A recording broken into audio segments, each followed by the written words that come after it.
Thanks for coming back. And so today I'm going to give the last two parts of the lecture. And so for the first lecture today, I will talk a little bit about unstable characteristic classes.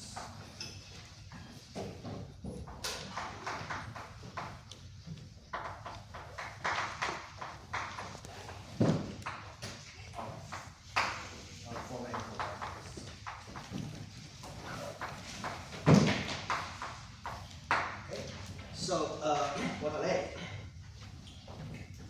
Again, with that X be four-dimensional, manifold, compact oriented.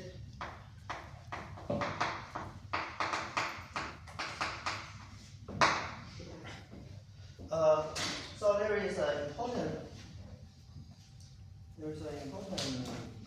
operation in four-dimensional topology. Well, actually, in four dimensions called stabilization. So basically, that means we do a kinetic sum with S2 plus S3.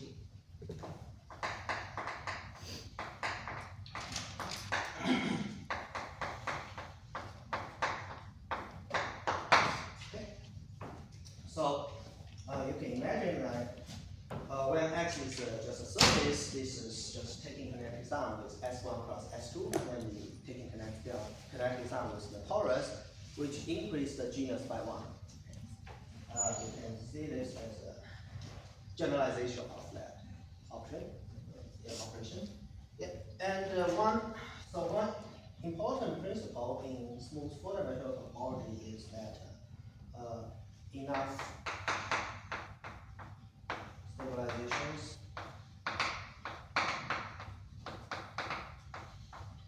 eliminate all exotic phenomena. Okay, so we know starting in dimension 4, we have this exotic phenomena saying that basically the stable category, the category of smooth form manifold behaves drastically different from the category of topological manifolds. So this is a new phenomenon starting to emerge in dimension 4, because as we mentioned yesterday, in dimension 3 or less, there's no essential difference between the topological category and the smooth category. But this there's huge difference between the two categories in dimension 4, and in dimension 4, starting in dimension 4. And in dimension 4 only, there are some very special phenomena, like a closed manifold can predict infinitely many smooth structures, which do not happen in all other dimensions. So these are some strange phenomena, and studying them is one of the most important topics in four-dimensional topology. On the other hand, this important principle tells us that if we want to get rid of such exotic phenomena, we can just take kinetic sum with S2 plus S2 sufficiently many times. For example, let me give you a very precise statement by CPC Wall in the 1960s. Assume pi1 of x0 equals 1, and assume these two manifolds are homomorphic to each other. Okay, then that implies for n greater enough, which may depend on x, they become diffeomorphic after enough stabilizations. Okay. So one intuitive explanation of this is that the reason that four dimensions behaves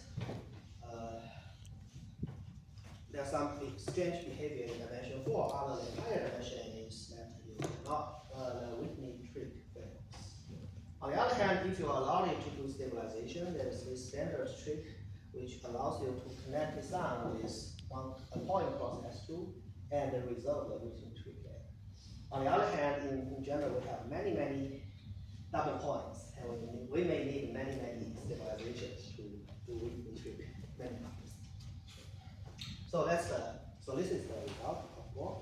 And well, and I mentioned that actually this pi1 cross one condition can be removed. The same result hold for orientable for manifolds. So this is still to be gone and back. Okay.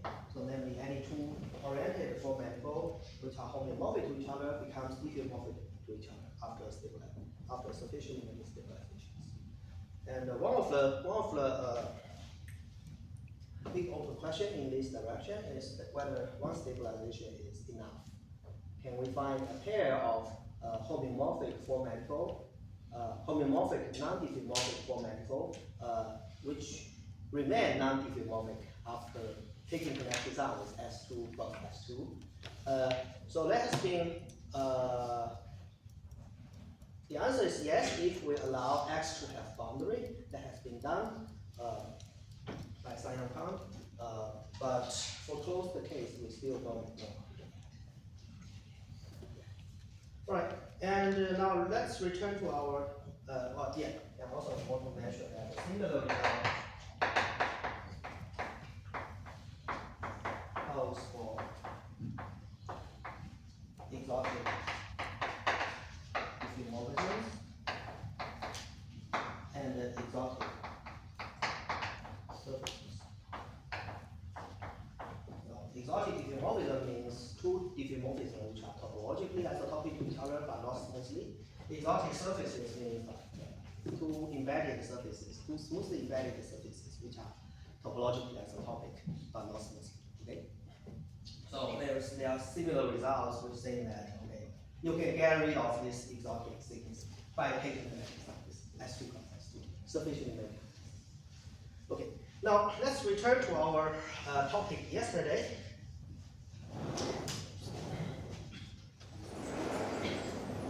So what was our main interest yesterday? So our main interest yesterday was to study the homology of modular space. But this was already. I just curious. Do you know a universal bound for n like this? No. That depends on there is this. Depends on the manifold. Yeah, that depends on the manifold. If you just look at the proof, certainly it depends on the manifold. Yeah. So we don't. From the proof, it's unclear why can we pick a universal bound. Yeah, it depends on some complexity. How complicated is the H homomorphism between x0 and x1? In general, you may have. Okay. So another result of war tells us that you can always find an H homomorphism from x to 0 to x1. Then you try to mimic the proof of H homomorphism theorem in high dimensions. What you cannot get rid of is you may have some index 2 critical point and index 3 critical point, two stable and unstable manifolds intersect each other crazily. Then you need to then I think this n basically is the number of these critical points.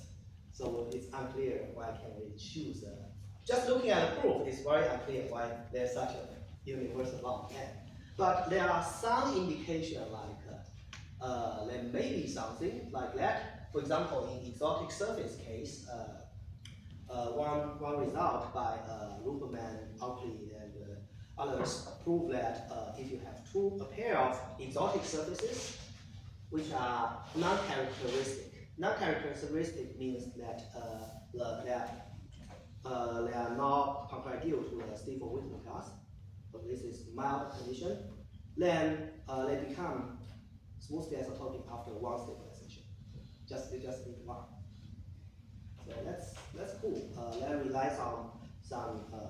As you can see, this result is a positive result. So there must be a deep positive result underlying this result, which is one of the very few results in the positive direction in smooth four-dimensional topology. Let's devise four-dimensional light box theory. So that's another very beautiful story, but it's not so related to gauge theory. So I think I might just go back to talking about this. Yeah, but I would be happy to cut. Yeah, anyway, so here, okay, so now our main interest is to understand the homology of the moduli space. And now, given this principle, maybe a reasonable question is, if we fix the degree and try to increase the genus, then we will do many stabilizations.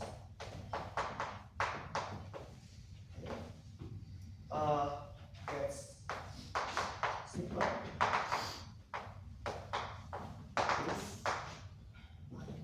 N is if the genus is very large compared to degree. So let's I guess this is more or less fits into this principle. The moduli space is complicated. Maybe we want to start stable moduli space by taking connected sum of a lot of stabilization, by doing a lot of stabilizations. Okay. Yeah, and so to give a more, to put this question in a more general context, we review some definitions. So given a sequence of groups G0, G1, suppose we have a sequence of groups. Let's say this sequence achieves homological stability if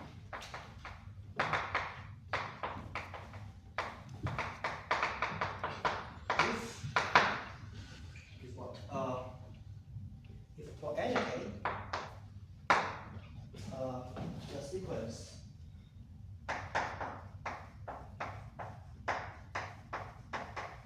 so okay, we have a sequence of group homomorphisms. So that induces a sequence of map between the classified spaces. So it's HK of EG 0, HK of EG1.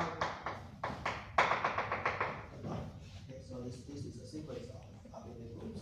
So we say this sequence of group achieve homological stability if for any fixed degree, this sequence of homology stabilizes after finite steps. So that means in the first few terms, this map is not an isomorphism, but after finite many terms, all of the maps just becomes isomorphism. Yeah, and so now, why is it related to this question here? So, okay. For now, let's assume x. Let's try to make x more general. Let's say x is enclosed two-n-dimensional manifold,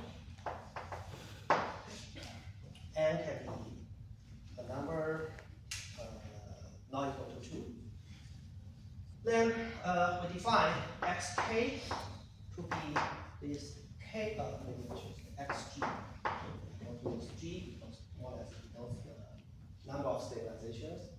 G stands for genus.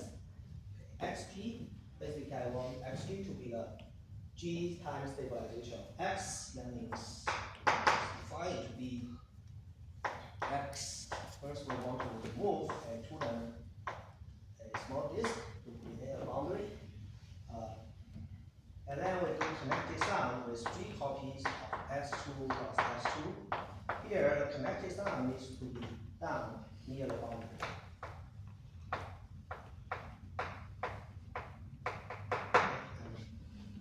Little sloppy here, but there is a way to do connected sum near the boundary, so that we have a sequence of embeddings x0. X0 is just a punctured x embedded into x2, and really it embeds into the interior of x1, embedded into the interior of x2, x3. Basically, each stabilization is done like, more closer to the boundary. Well, I guess we need to first straighten the boundary a little bit. Yeah, the point is that this embedded invest into the interior of that. So we have this. Yeah. Then. Yeah. Sorry. Sn plus Sn. Okay. Okay. Then that induces, because these embeddings are embedded into the interiors, so that implies we get a sequence of diffeomorphism group of maps between diffeomorphism.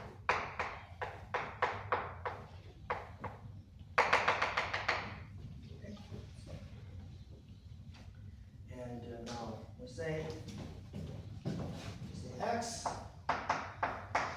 satisfies homological stability.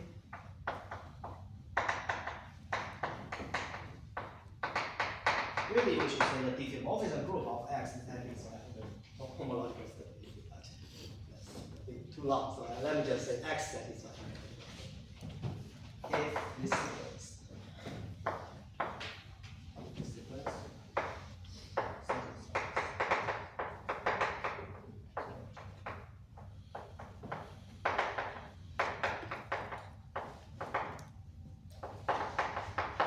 Okay. Well, yes. So, what's satisfying homological stability means that it doesn't directly mean a positive answer of this question. It just means that this group do not get more complicated as you increase G. Like if you just look at the definition. On the other hand, it is true in many cases. Actually, there is this. That's actually one of the key use of this homological stability. Well, I should say that I'm really not an expert. I'm just trying to learn things, and Natalie is really expert here. So yeah, there are a lot of experts in the audience. So if I say something silly, please correct me immediately. Yeah. Okay.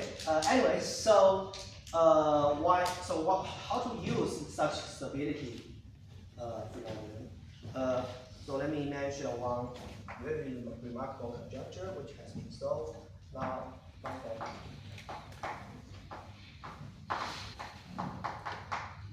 Which is now proof less and maximus.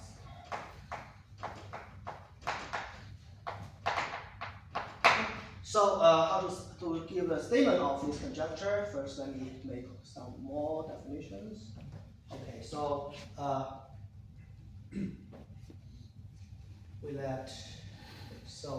less sequence induce a map between moduli spaces, right? So M x0, M x1,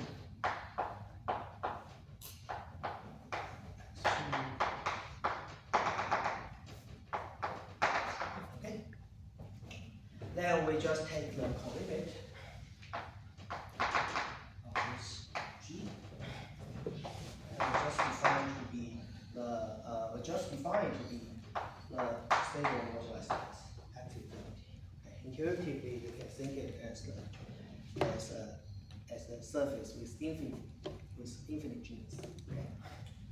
And now the Mathel conjecture, or Max theorem, tells us that when X is a surface, it's a Riemann surface. It's a surface. This stabilized, this stable moduli space has very explicit homomorphism. So it's just a polynomial ring generated by this Morita Milnor classes mentioned yesterday. Well, maybe I don't want to improve. Or, yeah, maybe I should stop. Yeah.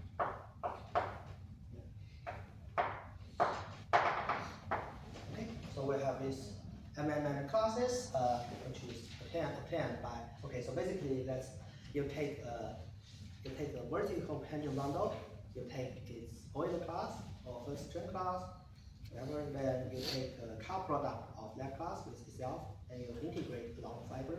That gives you a cohomological class of the base, and this is the Milnor class. And so this manifold conjecture states that this is when passing to rational coefficient, this is a free polynomial. So basically, that means stably this polynomial, any characteristic class of surface bundle is essentially just a combination of these Morita manifold classes. Okay? And combining, so this can be generalized. This has been generalized. This is proved by Masterclass by studying this Max-Hillman spectrum. So there is a powerful machinery to calculate this stable moduli space, and such computation can be generalized and has been generalized.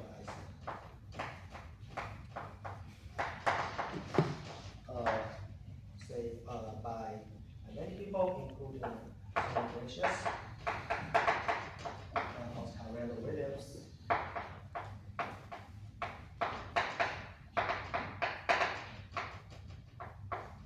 So to higher measures.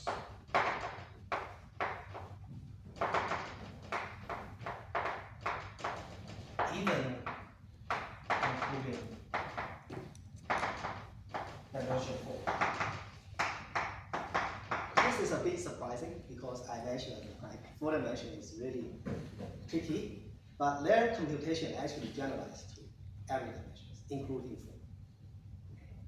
The reason is that, roughly speaking, the reason is that in X infinity, we have infinitely many S2 cross S2s. So you can resolve arbitrarily many Whitney double points of Whitney disks and do whatever you want. Okay. Well, that's the conceptual explanation. But and for example, let me just give one specific statement. This is just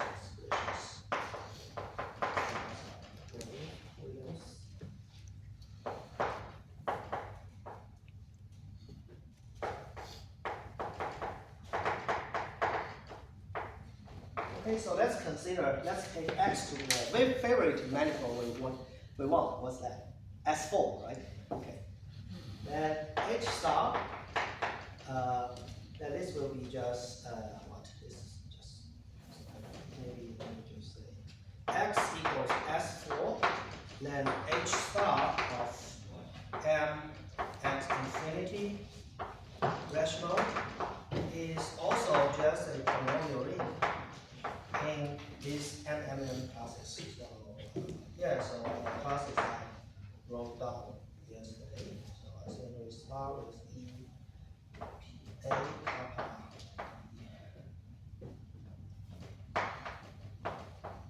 P1 means first partition class, and E means first point class. Okay, so you take A. So this is wonderful because it allows us to determine the limit of this homology of the modular space. Okay. Now, suppose one can prove suppose homological stability holds for the manifold X, then that's great because then in a stable range, homological stability allows us to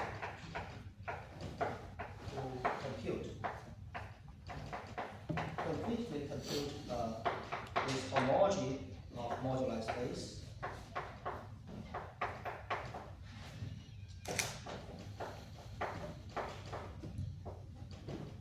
In a stable range.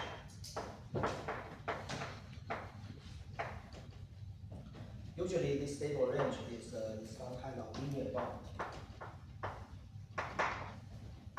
And the genus is greater greater than certain multiple of then a degree, then this just equals x in m at x infinity and can be computed using this homological theoretic machine. Okay, so yeah, that's wonderful. Now, and let me mention. It turns out that many flows do satisfy homological.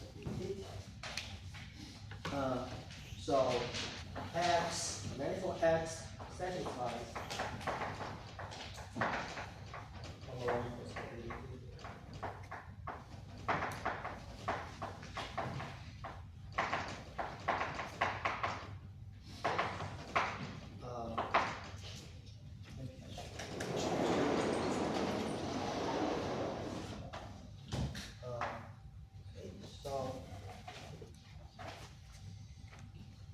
Dimension of x equals 2. Oh, sorry, I should mention. Okay, so here I focus on even dimensional set. But you can also do odd dimensional case, in which case the stabilization just means taking connected sums Sn cross Sn plus 1. Okay. Just, for example, in dimension 3, you just taking connected sums S1 plus S2. So turns out that when x is a surface homological stability holds due to R and well, so basically R prove the orientable situation and then we prove the non-orientable situation. And in dimension x equals 3, this is to actual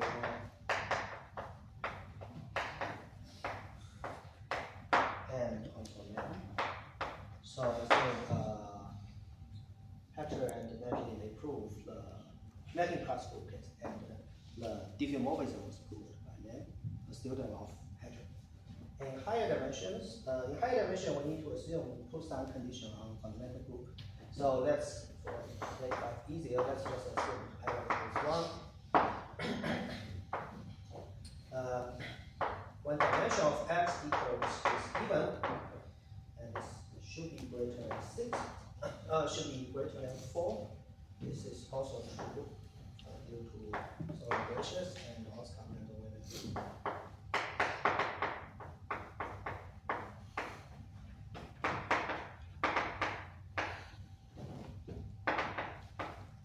Okay.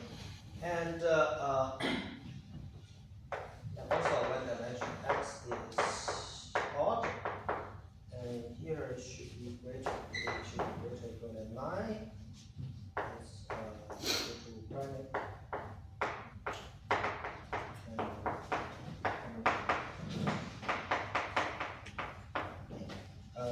There are some technical issues in extending this result to lower dimensions, but it's also expected to hold in dimension 5 and 7. So basically, more or less, when you stare at this list, you notice that dimension 4 is missing, which is unfortunate. And the question is, what about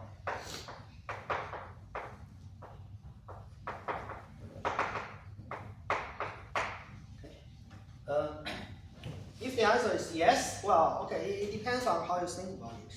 If the answer is yes, that's amazing because that allows us to completely compute the homology of the Lie space in a stable range if the genus is large enough.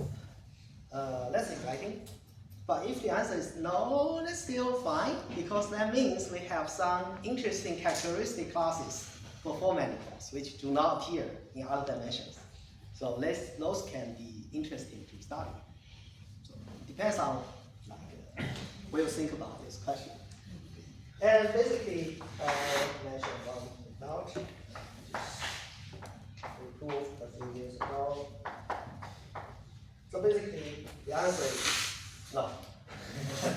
Okay. I should give a more precise thing. So for any smooth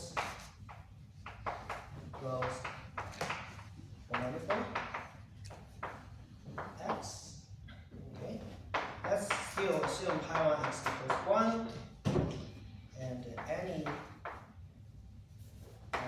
for any integer greater or equal than 1, there exists an increasing sequence of numbers g1 goes to infinity, such that when we take the homology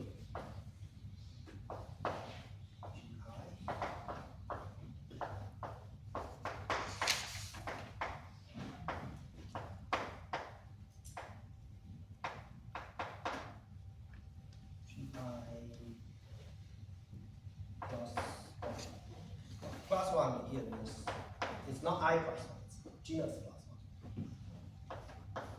It's not injective. Really, there are two statements. So you can find an increasing sequence such that all of these maps are non-injective, and you can also find an increasing sequence such that all of these are non-subjective. Okay. So I'm stating here for homology, you can also state it for cohomology. So that means there are like unstable characteristic classes for manifold bundles in a fixed degree in arbitrary large-genus space. So they are unstable because they become trivial after one stabilization. Is this something that goes away after you cancel with Q, or is That's a great question. So our proof essentially uses F2 coefficient because we have no control on the orientation of the moduli space. It's unclear whether one can push this to Q. Yeah, that would be amazing, but we don't know how to do that. So for now, the characteristic classes we can construct it F2 coefficient. We don't know how to control we don't know how to control the homological orientation. And is it involved that X is closed? I don't think so. Well, to prove such result, one needs to use Friedman's result, like saying that two closed form manifold are homeomorphic if they two closed smooth form manifold are homeomorphic if they have isomorphic intersectional forms. This can be generalized to form manifold with boundary case. So it should be true. But the XGs have boundary, right? XG, yes, XG have boundary. Yeah, they all have boundary S3. S3 is particularly easy, but if your boundary is more complicated, 3 manifold, there's still generalizations. Yeah, like due to Bauer and yeah, so which generalize Friedman's result to form manifold with boundary. Then with that, and also one need to, in order to constructing characteristic class is one thing. Showing that they are non-trivial is another thing. So one need to find sufficiently many interesting examples of form manifolds which are detected by these characteristic classes. We haven't tried that for form manifold with boundary because for closed form manifold we just take some algebraic surfaces and do things. But when we have a fixed boundary, it may be more difficult. But I would say the answer should be yes. The answer should be yes. the non-compact case? I mean, because we know smooth theory for open manifolds. I don't know how this interacts with Seiberg-Witten theory. I mean, would you expect the non-stability to also hold if X, say, is the interior of a compact manifold? X is the interior, meaning that you don't fix the boundary. I just look at the open and the interior. Then I think everything should be fine. Should be fine. Okay, it's a little tricky. Let me say it's okay. You don't fix you don't fix the boundary. You don't fix the boundary.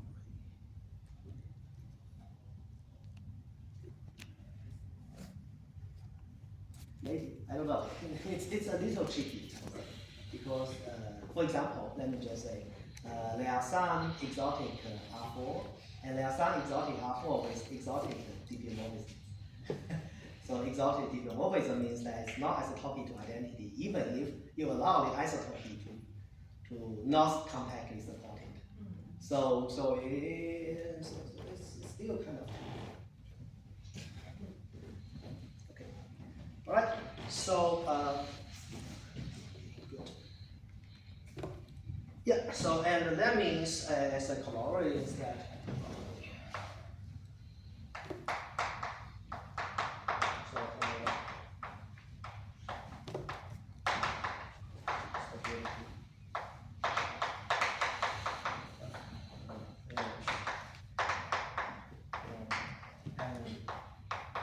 Close the formation. Or I'll close the symplectic formation in any degree.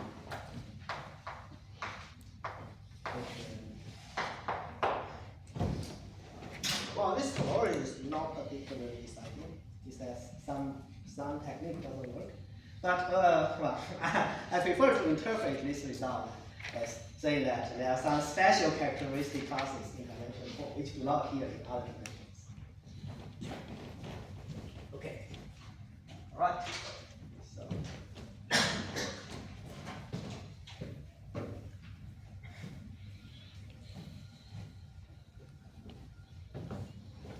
I want to talk a little bit about how these theorems are proved. How to construct characteristic class using Seiberg-Witten theory. So the idea is to use family Seiberg.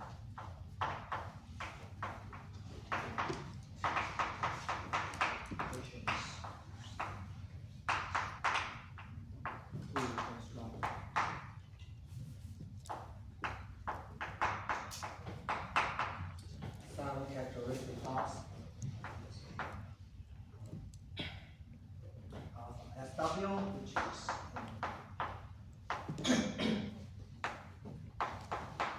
and as I mentioned here, we are working with F2 coefficient and show that it's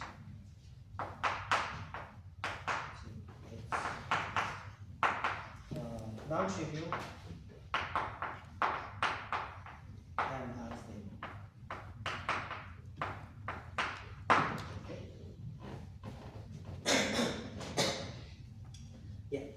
How to do that? So, as I mentioned, okay, so you can study them, you can try to study since we care about, we can fix a homological degree here. We can pretend that Mx is a finite dimensional manifold, that's fine. So we have this universal bundle.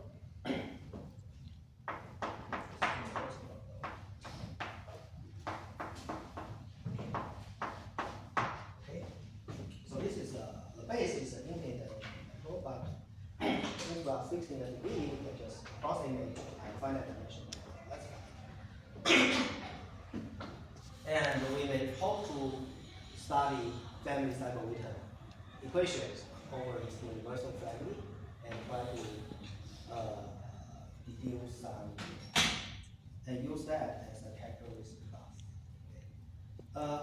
Well, but there is a challenge, which is a serious challenge. This usually, let me just say, has very few family species structures.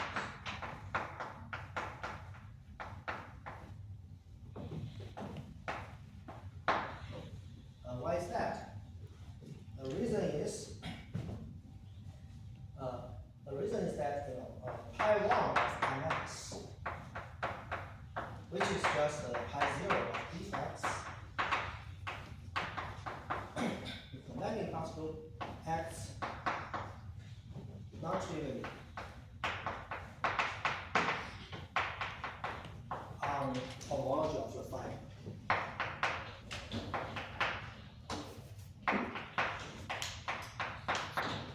So if you think about the action of the fundamental group on the fiber is usually is the non-trivial action.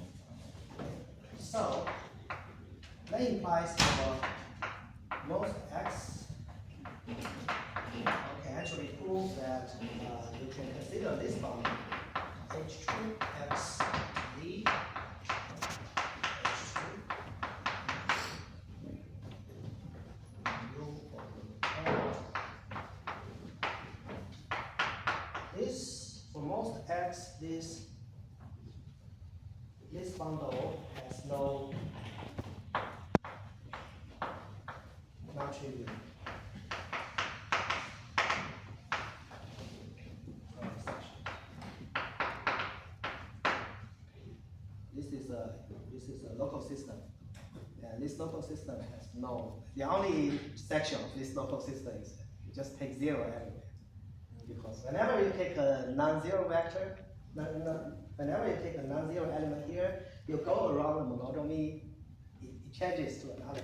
It changes to a different homological class. So for this reason, the only family species structure over this on this universal bundle is the family species structure with trivial term class. Okay. But that guy, if you try to compute the expected dimension, it becomes very negative. Like the expected dimension of the moduli space becomes smaller, more and more negative. It goes to negative infinity as you increase the genus. So that means the moduli space is empty. There's nothing interesting. So we don't want to use the species structure trivial term class for dimension reason. We want to use other interesting species structures. But those species structures exist on single fiber, but that's fine. But they are not preserved under monodromy. So they don't fit. They cannot be fit together and form a family species structure over this universal bundle. So that's the challenge. This difficulty did not exist yesterday because yesterday I was just thinking like, for example, yesterday basically the base is S1, and you just need to find, and usually the monodromy action is trivial in the situation we consider, so we can do anything. So this bundle has a lot of sections, and also it doesn't quite exist if you hope to study the homotopy group of moduli space, because in that case, the base, you can pull back and just study bundles over a sphere which is simply connected, so you don't have any monodromies. But unfortunately, here we are trying to study homology of the modular space, not homotopy group of the modular space, because it's simply not homotopical stability. It simply is not true. Okay, the homotopy group do not stabilize. Okay, so this is the challenge, and how to overcome that. This goes back to I think an old idea in one of paper of Lieberman. So basically, idea is that since we cannot, the Seiberg-Witten invariant of a single species structure is not defined for any species structure, why don't we just take the sum of them? We just sum up all possible species structures. Okay? So the idea is sum up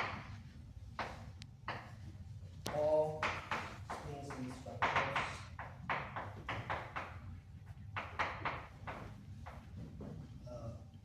S with a fixed expected dimension.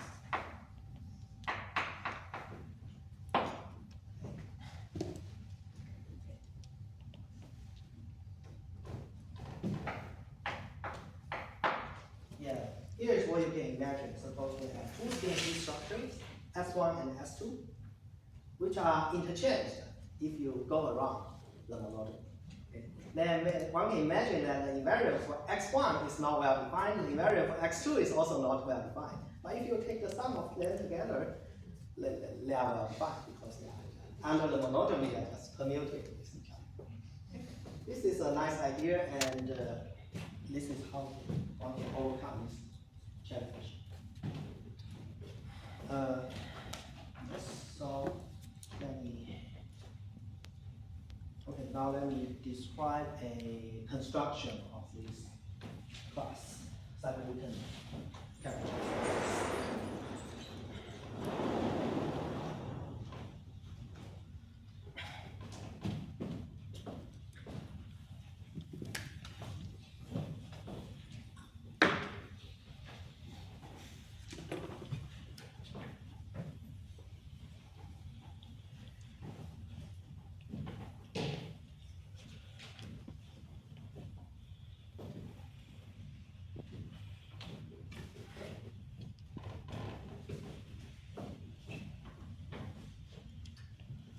To make a construction cleaner, we will have to use simplicial set, which is fine. So let's define a simplicial set. Let's consider a simplicial set.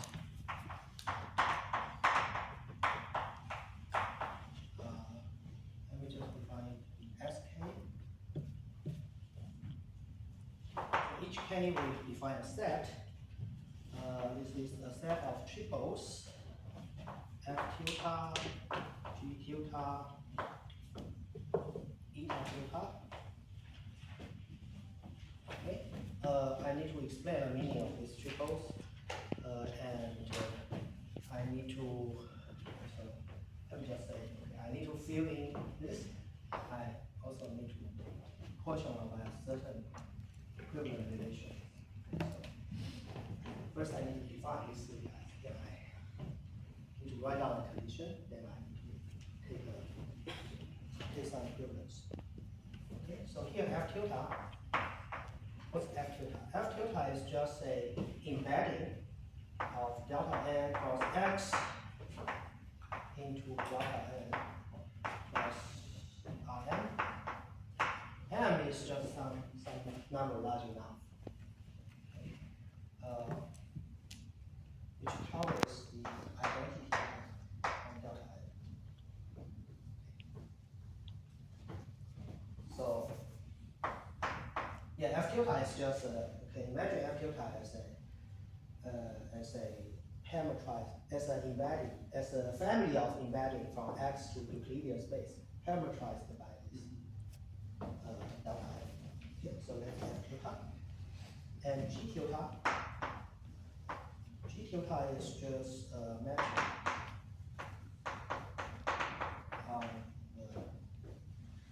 delta n plus x. So it's a family of metric of x parameterized by delta n. And what's eta tilde? Eta tilde, okay, eta tilde is well, okay, so yesterday we used eta tilde to denote a perturbation proof form, really a family of perturbation proof form. So here you may say, okay, maybe eta tilde is just a family of perturbation proof form parameterized by delta n. That's okay, but you will see there are some interesting issues that do not allow us to use a single perturbation form for all string C structures. We have to use different perturbation forms for different string C structures. Roughly speaking, that is because when you do, there is this conjugation symmetry. Whenever you have a string C structure, you can take its conjugate and get another string C structure. But when you do this conjugacy, the perturbation form need to add a minus sign in order to keep the Seiberg-Witten equation invariant. So really, eta here is a map from,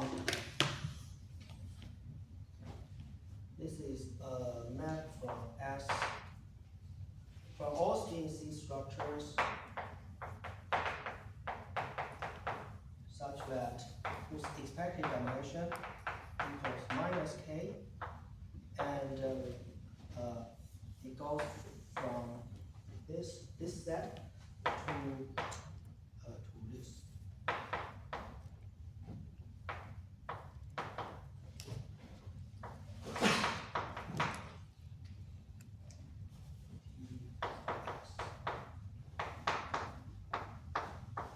Okay. So basically that means for each string C structure with expected dimension negative 2k, we need to find a family perturbation proof form. and satisfy the following condition. So S equals, if you take conjugate, this equals negative beta S. Okay. This is precisely the thing I mentioned just now, because when you take conjugate, you need to, the perturbation form need to add minus sign. Yes, so this is the meaning of F tilde, G tilde, and eta tilde. And I have some condition here. So what are the condition? The condition is, so first of all, this should be admissible for all species structure whose expected dimension equals negative k. Admissible simply means, I wrote down a condition, like there is you can define, given such triple, you can define a section of H plus bundle. That H plus bundle should be no real vanishing.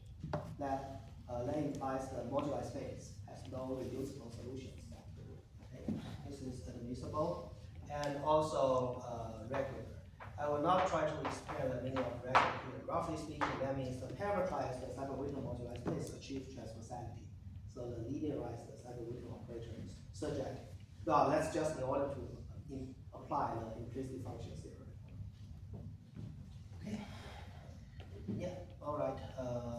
Admissible, regular, else. Yeah. Okay. Good. Okay. So this is the condition, and the equivalent relationship. So what are the equivalent relationships? So given H, which is given any diffeomorphism. This is for the space structures in this time. In admissible for all S is ds.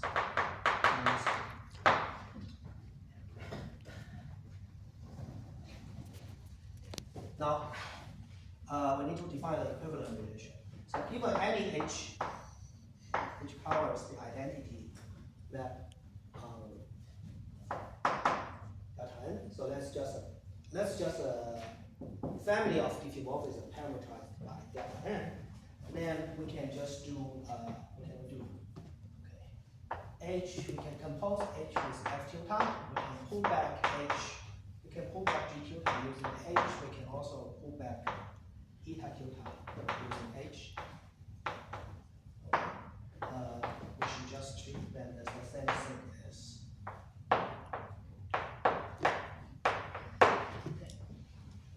So, roughly speaking, this just corresponds to the modeling out the action of the simplicial diffeomorphism. Okay, so this gives us a simplicial set. Well, of course, the structural maps are just defined by restriction, and now. How do you go up? Go up, you just pull back. Ah, okay. Yeah. Just pull back. You have a delta n to delta n minus 1, you can pull back h f g h beta. Okay, now, so what we need to do is we can prove that if b plus of x is greater than k plus 1, then hk of this, we can take a geometric realization of this differential set. This is just the same as hk of moduli space of x. Okay. This condition is needed because this admissibility condition. Right? This admissibility condition is like it needs to avoid the wall, which is co-dimension B plus. So if B plus is large enough, this condition not only affects like a higher homological group, it doesn't really affect lower homological group and lower different. So this, and now we can define. This is the which moduli space are you talking about? The moduli space, BD.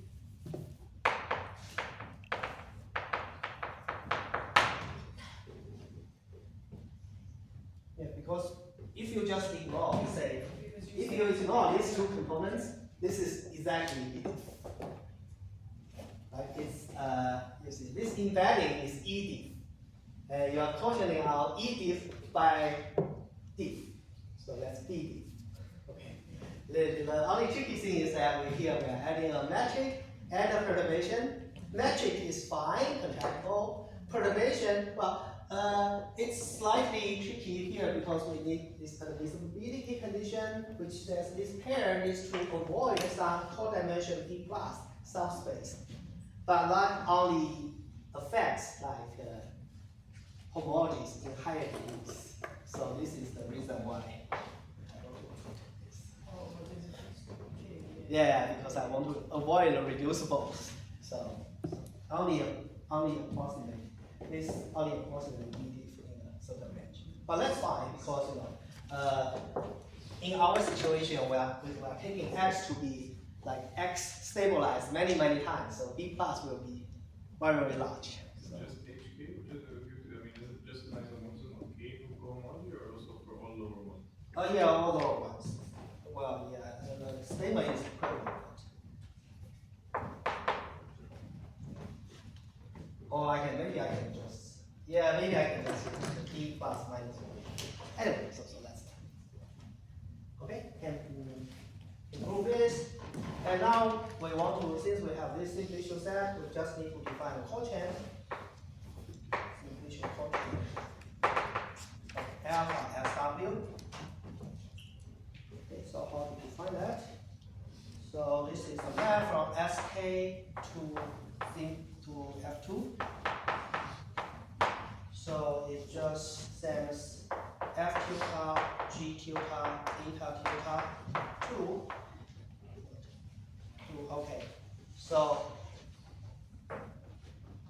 we sum up all spin C structures whose expected dimension equals negative K. And we want to pick one representative in each conjugate class. Now we just count the number of points in this parameterized moduli space. S tilde means you pull back at X. S is a spin C structure on X. So you can pull back to get the family spin C structure over this trivial model and go by S. G tilde.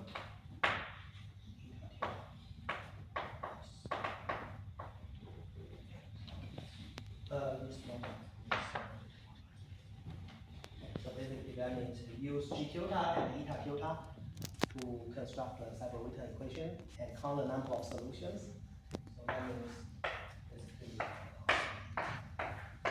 the expected dimension of this moduli space is the expected dimension for a single fiber is negative K, but now you have a base which is dimension K. So this expected the dimension of this moduli space is just 0 dimension. So you have finite many solutions on some isolated fiber. Okay, then just we ignore the sign and just count the number without sign. That gives us either 0 or 1. Okay, so that's the quotient, and can prove that this is actually is the co-cycle, which is not hard to imagine because basically if you just need to show that if you take the delta n plus 1, you take its boundary, you sum up the number of solutions on all faces, you get 0, right? But that's not hard because in that case you can consider the moduli space over this delta n plus 1. That would be a one-dimensional manifold whose boundary is given by these 0-dimensional manifolds. So that allows you to conclude that if you have a one-dimensional manifold, the number of compact one-dimensional manifold, the number of boundary points should be even. So we have two coefficients. You have two coefficients. Yes, only have two coefficients. If one want to do f coefficient, then one need to fix the orientation on H plus bundle. But unfortunately, the problem is that we can do this H plus bundle associated to this EU.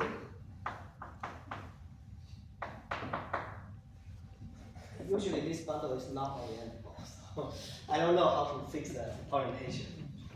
So this is kind of weird. Okay, so we don't have a global orientation, so we have to work with F2 coefficient. But if we just work with F2 coefficient, this conjugation symmetry will kill everything because every species structure will have the same Seiberg-Witten invariant as its conjugate. We don't want to, so we only want to include one of them. Okay, but if we just want to include one of them, we need to do this funny trick so that we use a system of perturbation forms, not a single perturbation form. Anyway, so this can be done. And yeah, so this is a cocycle. So it represents a homological class, HK, homological space. And that's the unstable homological class we wanted to, we constructed. And yeah, okay, I think I started my study, right? So okay, maybe we can take a break. And then I will say a little words about how we can prove this class is unstable and non-trivial. That still need to be done, right? And then after that, we will move on to the next topic, the connection between Seiberg-Witten equations and similarity theory.